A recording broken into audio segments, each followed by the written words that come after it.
So now that in the first part of Aristotle's Ethics Book 1, we have determined that happiness is at least the name for what the highest good that human beings aim at is. Now we have to refine it. And so in chapter 7, we finally get his first attempt to really define what happiness is, although it turns out in the rest of book 1, chapters 8, for the rest of the book, there's still a couple of distinctions left to be made. But 7 is really where, for student purposes, there is the definition of what it means to be happy, according to Aristotle. So take a look at chapter 7, and if you have the Sachs edition, look on page 10. The argument for your notes, ethics students, starts at 1097b20. And you can call this, for your notes, the work of man argument. The idea is that, again, like all the thinkers that we've read from the first part of the semester, Epictetus, Beauvoir, John Stuart Mill, Kant, Nietzsche, everyone's been thinking about a fraction of an aspect of humanity and calling that the top. But where Aristotle wants to begin is what it means to be human in the most organic and straightforward way possible. If we start from our organic human nature, which is like most other organisms with a slight difference, then we can really argue all the way from the bottom to the top of what our ultimate goal in life ought to be, so that we can figure out how on earth we can act. So 1097b20, he begins by saying, but perhaps to say that the highest good is happiness is obviously something undisputed. Well, it still begs to be said in a more clear and distinct way what happiness is. Okay, great. Now we know what's going to happen. Now this might come about more readily if one were to grasp the work of a human being.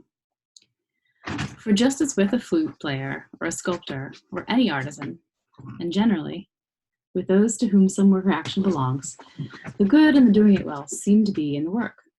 So too it would seem to be the case with a human being, if indeed there is some work that belongs to one. Okay, so this particular argument depends on an analogy to the nature of work. The most important phrase is, the good and the doing it well seem to be in the work. So we're going to try to compare whatever the work of a human being would be to different kinds of excellent work that we see in the world. So think of the examples of flute player, sculptor, any artisan. We're going to see if there's something that's true about these examples that can be extrapolated to the human being in general.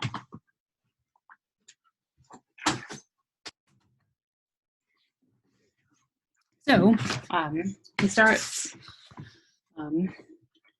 oh yeah, so it's worth noting, and I've said this in class before, but in the Greek, which you can check in the glossary of this edition, whenever I say the word art, I don't mean something fancy and delicate in the case of an artiste, in the way that we normally compare like an art versus a science. But I mean something like Aristotle means something that's very concrete and very, very basic, that's about thoughtful ways of producing certain highly necessary items. So like a carpenter has art. He makes a table. A plumber has an art. He has the art of making water flow through pipes in the way that we want them to. It's really difficult, but also like very specific, and has like a real solidity to it. So we're going to compare the work of a human being in general to an artisan, someone who makes actual products that work. So the good and the doing it well seem to be in the work. If indeed there is some work that belongs to an actual human being. But is there some sort of work for a carpenter or leather worker? Well, for a human being, there is none. Is a human being by nature idle?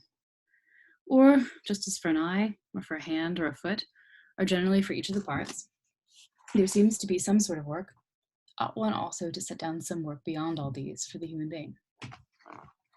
So, all right, so continuing this argument from analogy, we see a carpenter and a leather worker having some specific end to their task. The carpenter makes the table, the leather worker makes the bridle. So why would a human being just be a lazy person without any specific thing for him to do. Um, or he continues, line 30 to 97, B30, or just as for an eye, or a hand, or a foot, or generally for each of the parts, there seems to be some sort of work. Ought one also to set down some work beyond all these for the human being? But then, what in the world would this be? So here, now we're switching to the different aspects of the organic biological human. If I were in class, I would ask, we would go through all the examples specifically, which will now you can do on your own. You think about the eye. What's the work of an eye? It's to see. That's its job. When your eye is closed, you can't do it. But as soon as you open it, you begin. You look. The task of the heart, is there like a job, like a work of the heart, to reoxygenate the blood, to make it, help it continue to go throughout the whole body. The lungs take in the air from outside and they separate out the good from the bad, and they help the good go to the other parts of the body. The tongue helps us talk and also swallow. It sort of looks like there would be a work, an actual work in this like artisan metaphor, to every part of us. The foot has a slightly more ambiguous work. It seems to have several. It helps us stand, it helps us walk. The hand is the most difficult metaphor at all because it seems to be to have multiple tasks. But every part of us seems to have some kind of work, even if it's more than one. And this is true simply biologically. So if that's true, then what if you took all of our parts together, the heart, the lung, the hand, the foot, the eye, the nose, the tongue, and added it up all together? Why wouldn't there be a work for the whole of us? So if that's true, we must have a work.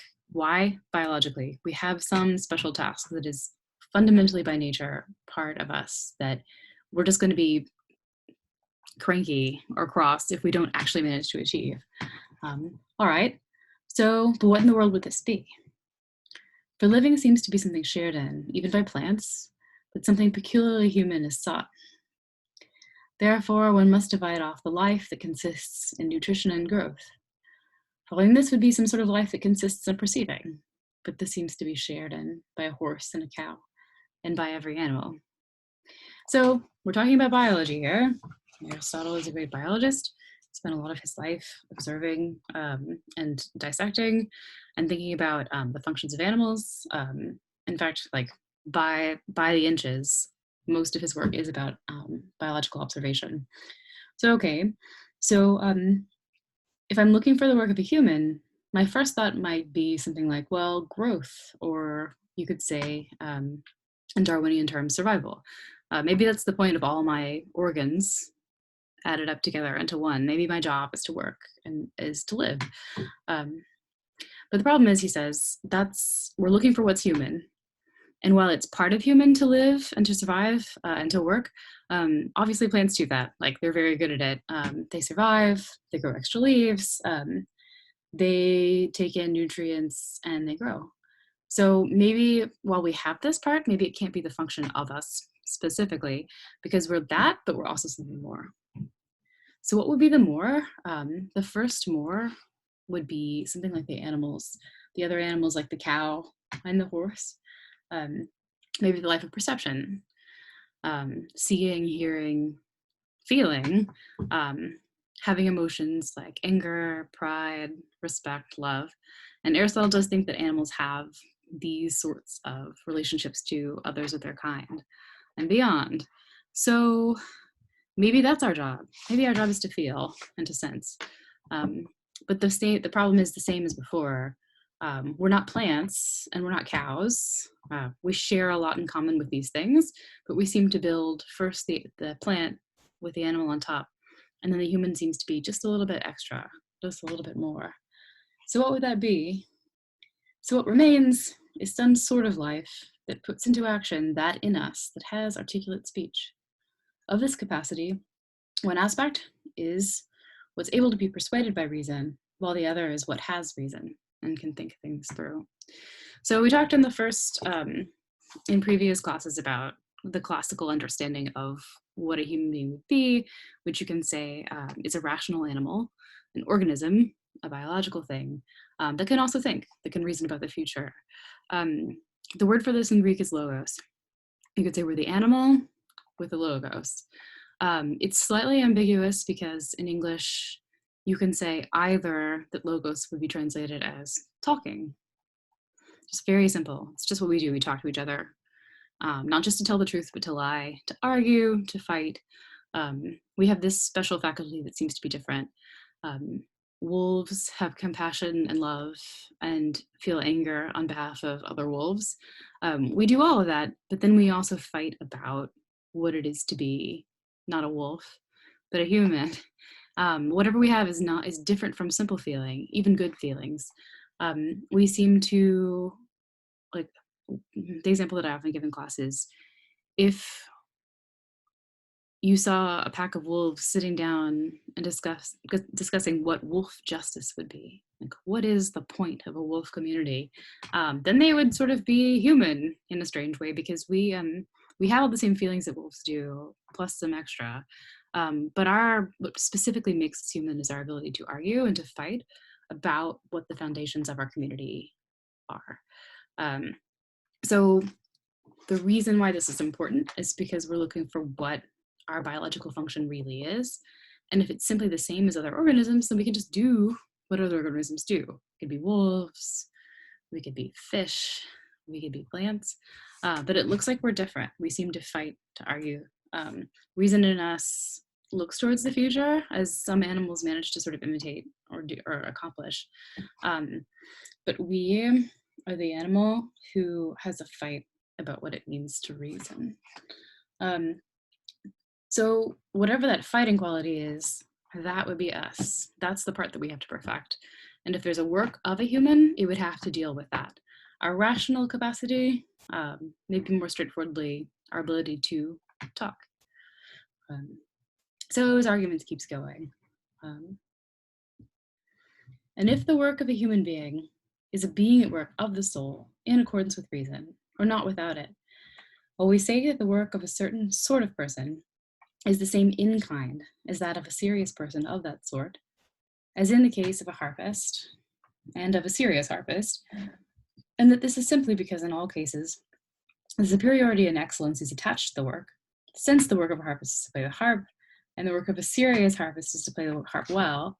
If this is so, and we set down that the work of a human being is a certain sort of life, while this life consists of being a work of the soul and actions that go along with reason, and it belongs to a man of serious stature to do these things well and beautifully, while each thing is accomplished well as a result of the virtue appropriate to it. If this is so, the human good comes to be disclosed as a being at work of the soul in accordance with virtue. And if the virtues are more than one, in accordance with the best and most complete. So I really like this argument because it's like a cascade of premises. Like he keeps adding extra things that are true about us as organisms and the world. And if you build all of those together, like the 15 different things that are true of us, you come out with this definition, which is at the top of page 12, 1098A, 15. So let's make this argument. I think the best way to understand it, a helpful way to understand it, is this contrast between the serious harpist or musician and just a person who's kind of a musician. And a good modern example of, we don't play the harp a ton, so let's find an example that's relevant or like that's within our experience, because that will help us understand it. Think about a guitarist. What's the difference with someone who messes around with a guitar, just kind of plays every now and then? They have a couple riffs they know halfway, can't really fully always make it through a song without messing up. They kind of play. And an actual real guitarist, somebody who can really make music happen, start to finish. They can sustain a long riff. They can sing an entire song. They can keep the drama of the moment. And they're technically good enough both to like always hit the mark of what they need and also propel the song emotionally through to the end. So what Aristotle's saying is that human life should aim to imitate the serious guitarist, the guy who's for real, not the guy who's just messing around. What we're looking for is something like excellence, not in the sense of like somebody who is simply technically adept, but somebody who's not only mastered the art, but has the completion of the art, like aesthetically, musically, technically, and humanly or spiritually. So if we could manage to make life like that, if life is like that, then the work of the human being, which would have to do with our rational capacity, it wouldn't just be about random use of reason, but serious reason, not messing around reason, like the serious harpist. Then if all that's true, the human good would be being a work of the soul in accordance with virtue. That's a definition. So we top of page 12.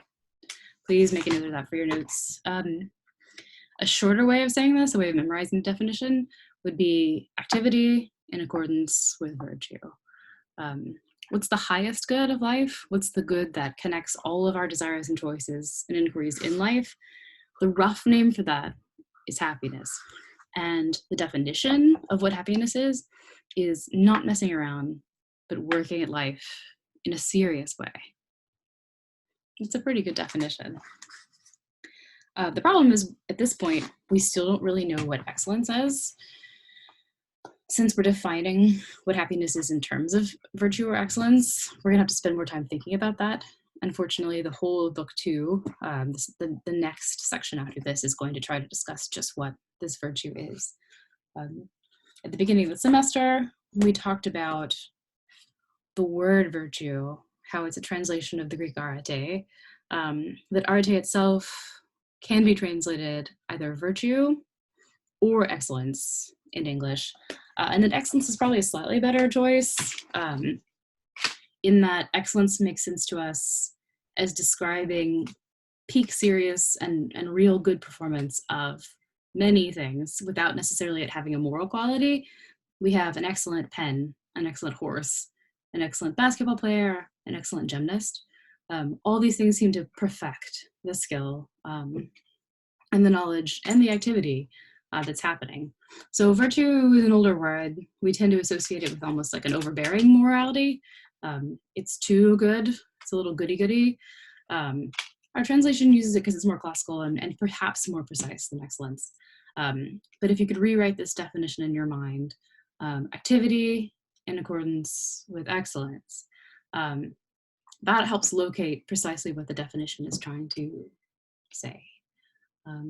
Something about action and something about excellence, something about serious peak, real being at work in workiness of the human organism.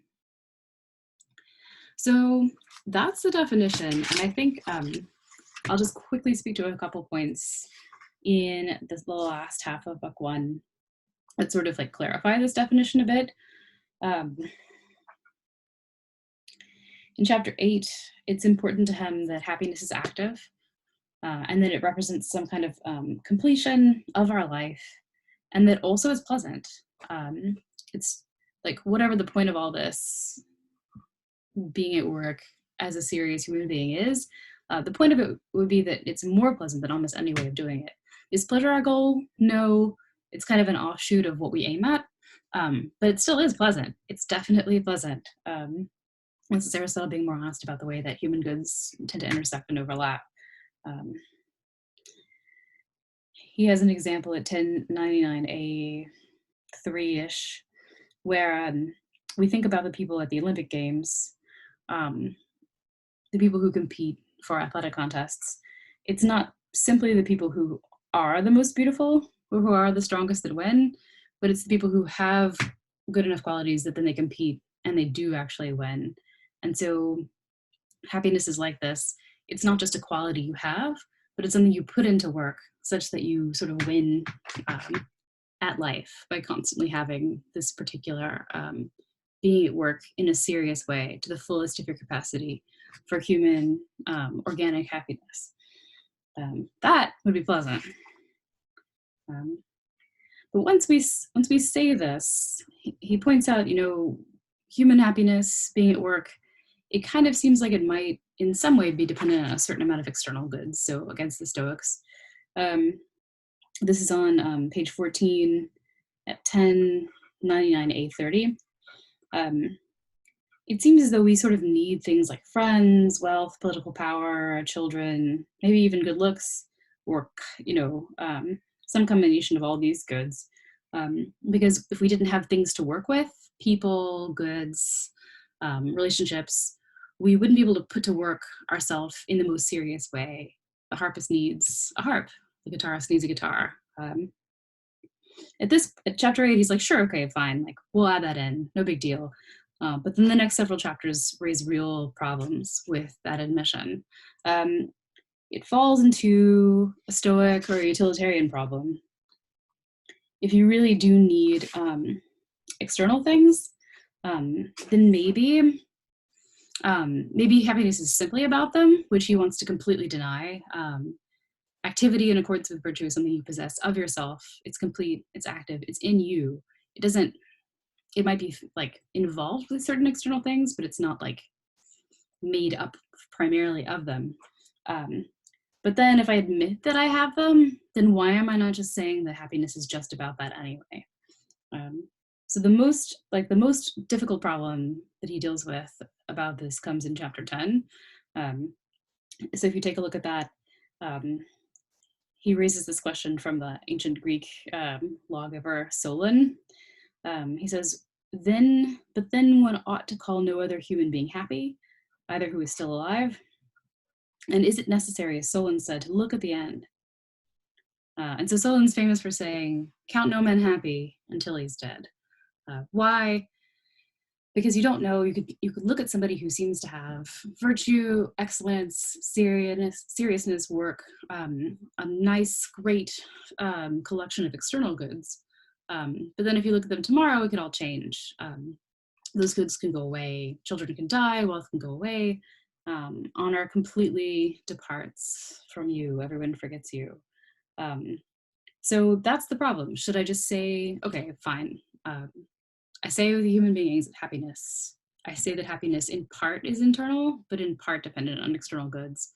But if external goods can really affect you that much, then why am I not forced to say that no one's really happy, or I can't make a judgment until they're dead? Because then I would know if they had gotten into such great misfortune that they weren't actually happy after all. But this seems to be a kind of a paradox, because if I can't say that anyone is happy unless they're dead, then I'm only going to say that dead people are happy. I thought happiness was about living a life and making choices and being an organic working thing in the world. But now it looks like that's not true. So he has to solve this paradox. He says a lot of paradoxical things come from it. Someone could die in great happiness, but then their ancestors could do bad stuff, and then they'd be bad. They'd be unhappy. And it kind of looks like we can't make that judgment, because it would be absurd if I just always, like, every moment in time, somebody just flicked into happiness, flicked out of happiness. It's a nice argument about why happiness isn't simply about external goods that sort of maps onto some of the critiques of utilitarianism.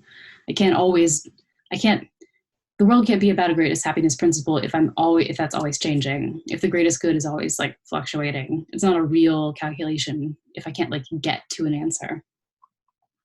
So okay, so maybe it's not about external goods or fortune or chance after all. But then that's also a problem, because we have very clearly in our mind somebody who suffers great misfortune. Picture somebody who's truly excellent, who has the virtues, and yet terrible things happen to them.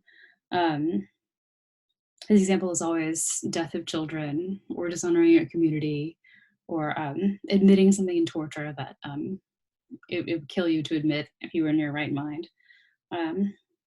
He says, okay, why don't we say that someone with real virtue or excellence, someone who's happy in this particular sense we defined, let's say that even in these circumstances, something beautiful about them shines through when one bears many and great misfortunes calmly, not through insensitivity, but through good habits and greatness of soul. So this is his answer to the Stoics.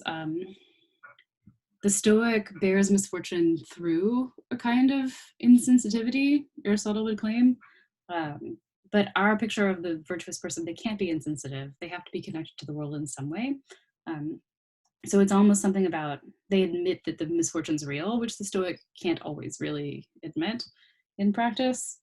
Um, but through a kind of a greatness of soul, with the possession of virtue, you could hang on to something that was real, that was like your biological perfection, only through great beauty and perseverance.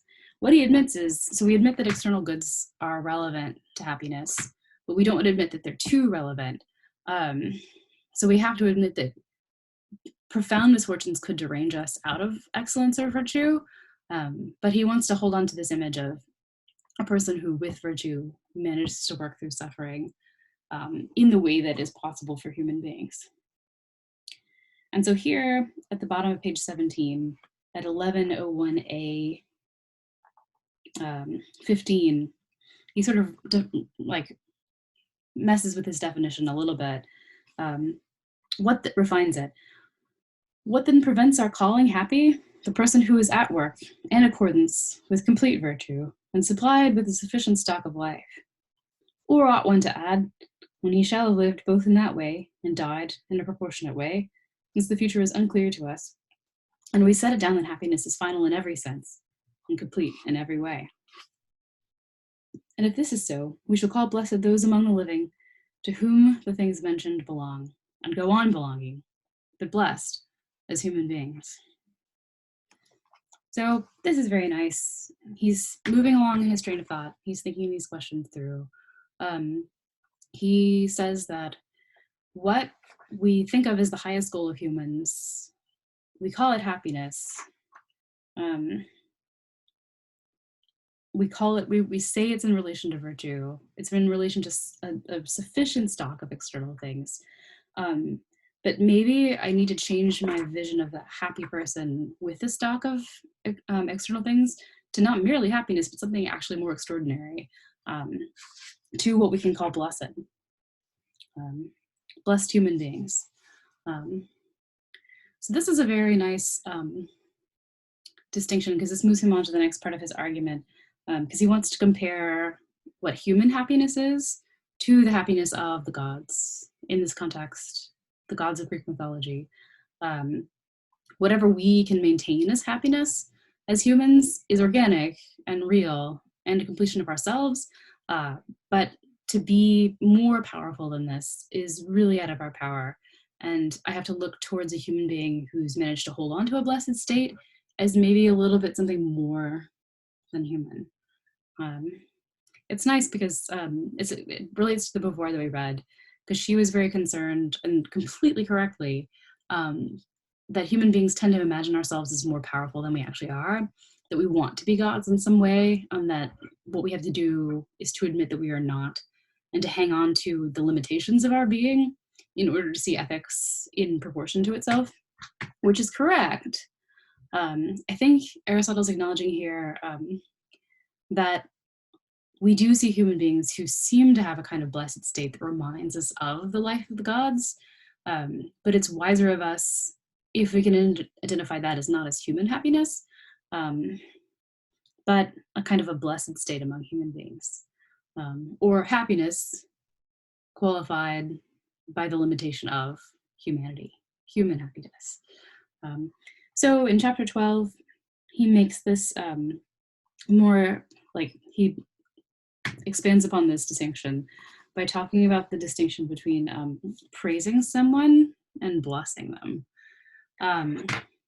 So this is about the way that I evaluate other people's excellence and other people's happiness. I use language that seems to fall into two different categories. I praise something for standing in a relationship to something good and serious. I praise someone for their actions, their works, someone who's strong, a good runner. I